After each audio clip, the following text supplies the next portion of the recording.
Pakistani team national stadium Karachi में practice session में मसरूफ है। ग्राउंड का तामीराती काम भी तकरीबन मुकम्मल कर लिया गया है। मज़ीद तफसीलात जानेंगे वहाँ मौजूद हमारे नुमाइंदे इमरान सिद्दीकी से। जी इमरान सिद्दीक, बताइएगा नेशनल स्टेडियम में क्या मनाज़िर हैं?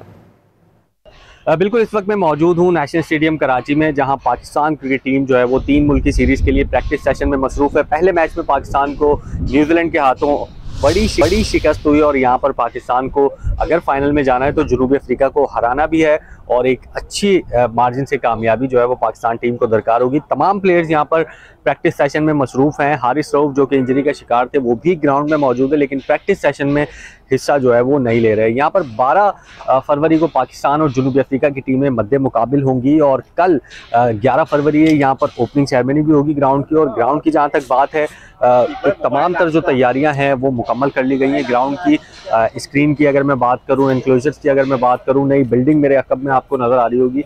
ये तमाम तर जो तैयारियां हैं वो मुकम्मल हैं। डिजिटल बाउंड्रीज जो है वो लगा दी गई हैं ग्राउंड में। तो कल यहाँ पर जो ओपनिंग सेरेमनी होगी उसकी भी तैयारियां हो रही है। 12 तारीख को जो मैच है पाकिस्तान और साउथ अफ्रीका के दरमियान, उसकी भी पाकिस्तान क्रिकेट टीम तैयारी कर रही है ताकि जीत कर फाइनल के लिए क्वालिफाई किया जा सके।